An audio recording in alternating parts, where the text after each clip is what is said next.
존경하고 사랑하는 우리 구독자 여러분 반갑습니다. 천만전자입니다. 여러분들 좋은 아침이고요. 또 휴일 아침 여러분들과 함께 시작합니다. 일단 여러분들 삼성전자 다양한 소식들을 내가 전달하고 있는데 또 간혹 보면은 이제 주식의 대가들, 유명인들 그런 분들의 좋은 이야기도 한번 같이 전달하려고 합니다. 그리고 또 이슈화 되는 분들도 있어요. 이슈 약간 좀 논란이라기보다는 한번 좀 흥미로운 그런 기사가 있으면 여러분들에게 짤막하게 또 알려드리려고 하는데, 일단은 우리 메리츠 운영 대표 존리 대표가 요즘 인기 많잖아요. 이분의 급여가 장난 아니더라고요. 나 깜짝 놀랐어요. 이분 급여가 1분기 급여만 얼마냐? 1분기 급여가 12억이래요. 12억. 그러면은 1분기 그러면은 3개월 정도 되니까 한 달에 보통 월 4억 정도 번다는 거죠. 월 4억 정도. 대단하더라고요. 보니까 회사 이익과 거의 육박해서 과다 논란도 있긴 있어요. 하여튼간 그 관련된 이야기를 한번 들려드릴게요. 참 대단하신 분입니다. 보통 우리가 이분을 보면은 가치투자 전도사, 동학개미운동 존봉준 장군 이런 식으로 막 불리고 해요.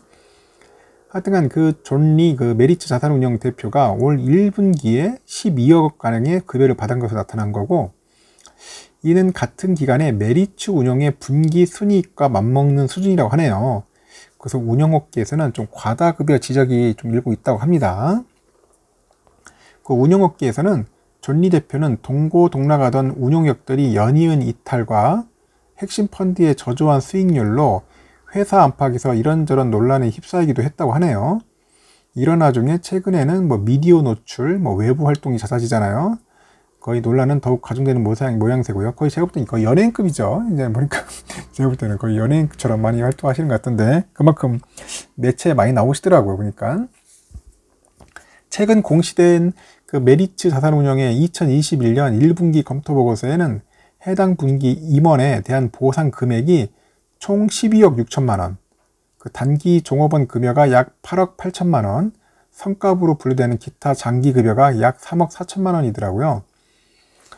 그래서 메리츠 운영 는 올해 초 주식운영 본부장을 맡고 있던 김홍석 상무가 퇴사하고 존리 대표가 회사 내 유일한 상근 등기 임원으로 나왔다네요. 상근 등기 임원.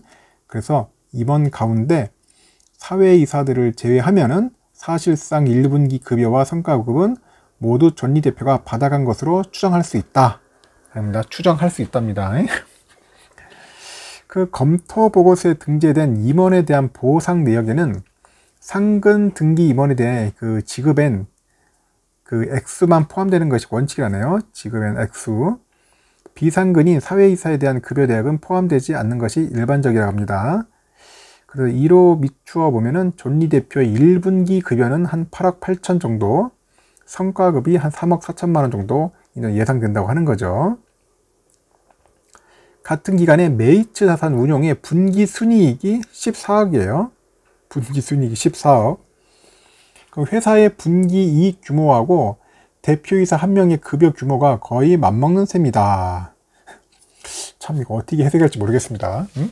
회사 분기 순이익이 14억인데 대표이사 한 명의 급여 규모가 맞먹으면 이거 어떻게 되는 거예요?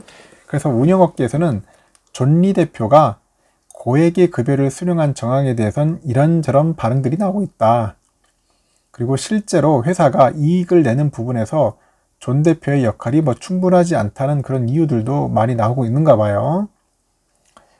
존리 대표는 2018년 이후에 최고 투자 책임자를 이제 겸직하고요. 몇몇 핵심 펀드에 대해서 직접 책임 운영력으로 이름을 올리는 등 운용력으로서의 면모를 대회에 강조해 왔어요. 다만 실제 운영은 대부분 후임인 박정임 수석, 김영석 매니저 등으로 이관된 상태라는 게 회사 안팎의 평가라고 합니다. 물론 운용사 대표의 역할로 펀드 매니징보다는 대외 활동 등이 더욱 적합할 수 있다고 하죠. 그래서 보니까 대외 활동을 많이 하셨죠, 이분은. 특히 외부 강연, 방송 등을 통해서 메리츠 자산운용 펀드의 인지도를 높여주는 측면에서는 긍정적이다. 그렇게 해석할 여지가 있어요. 다만 존리 대표의 그 대외 활동이 회사에 도움이 되고 있다고 보기에는 메리츠 자산운용의 운용자산 AUM이죠. 그 감소 추이가 가파르다고 하네요. 이렇게 뭔가 좀 추이가 가파르지 약간 떨어지죠. AUM 현황이. 2017년 말 6조 2,500억이었던 달했던 메리츠 자산운용 AUM이 현재는 3조 8,226억으로 엄청 떨어졌어요. 4년간 38%가 줄은 거죠. 38%가 감소된 겁니다. 한때 1조 7천원에 달했던 대표펀드 메리츠 코리아 1호의 순자산은 현재 3,500억정에 불과한다네요. 2019년 말 대비 1,200억 정도 가까운 자금이 빠져나간 거예요. 게다가 그가 이끌던 이른바 존리 사단도 모두 회사를 떠나면서 사실상 와해된 상태로 합니다. 그 존리 사단은 2013년 존리 대표가 메리츠 자산 운용으로 자리를 옮길 당시에 함께 이직한 그 핵심 운용력들이라고 하는데, 메리츠 코리아 1호 등 핵심 펀드의 초기 성과를 낸 것도 바로 이들이라고 하네요. 하지만 2018년 키맨으로 꼽혔던 권호진 전무가 회사를 떠났고, 권 전무가 이탈하니까 키 매니저의 이탈을 문제 삼은 노르웨이 국부펀드가 메리츠 자산 운용에 맡겼던 1조 원을 회수하기도 했다네요. 그리고 이듬해 2019년에는 상반기에는 다시 핵심 운용력 중 3명을 포함해서 무려 6명이 메리츠 운용을 떠났다고 합니다. 그리고 올해 초에는 존리 대표하고 리자드 코리아 자산 운용 때부터 한솥밥을 먹었던 사이였던 김홍석 상무마저 회사를 떠났고, 많이 떠나네요. 떠나는 것도. 이들이 퇴사하는 과정에서 일부 인사들은 2년 성과급 제도를 두고 존리 대표 및 메리츠 자산 운용과 마찰을 빚기도 했다고 합니다. 이들이 존리 대표하고 메리츠 자산 운용을 떠난 배경에는 부족한 성과 보수 시스템이 있고, 그리고 저조한 펀드 운용 실적이 그런 이유로 운용업계에서는 거론되고 있다고 합니다. 특히 그 간판 펀드였던 메리츠 코리아 1호의 부진이 첫 손에 꼽히네요. 그 펀드 평가업체 그 제로인에 따르니까 메리츠 코리아 1호의 최근 5년 수익률이 33.7%로 연 수익률은 5.99%였던 5.99%, 같은 기간 벤치마크 지수 수익률이 74.47%의 절반에 불과하다. 그렇게 얘기하고 있고, 그 메리츠 코리아 1호의 그 기준가는 2015년 8월에 11월까지 무려 5년간 1,000원을 밑돌았다고 하네요. 그 펀드 기준가는 매 1년마다 1,000원으로 조정하고 수익률에 맞춰서 이게 좌수를 늘리는데, 1,000원 미만인 경우에는 조정하지 않는다고 합니다. 그래서 2016년 1월 이후에 가입자는 사실상 대부분 장기간 손실을 면치 못했던 셈인 것 같아요. 그래서 유동성발 폭등장을 타고 지금은 최근 6개월간 30% 이상의 수익률을 내고 있지만은 이미 그 사이 평판은 떨어질 대로 떨어졌다. 그런 분석이 나오고 있습니다. 그래서 한 자산 운용사 시니어 운용력은 간판 펀드 수익률이 부진하면서 핵심 운용팀이 와해됐고요. 이후 수익성 제고를 위해서 연봉이 낮은 신입 운용력 유지 인력을 돌렸다는 얘기가 파다하게 운용업계에 언급됐다.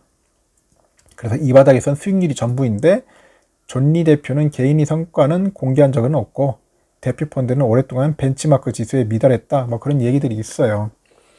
그 금투업계 따르니까 그 2017년 말에 10명으로 늘었던 그 메리츠 자산운용 운용력 수는 올해 7월 기준 7명으로 줄었고, 운용력 평균 경력은 같은 기간 6년 3개월에서 4년 8개월로 짧아졌다고 합니다.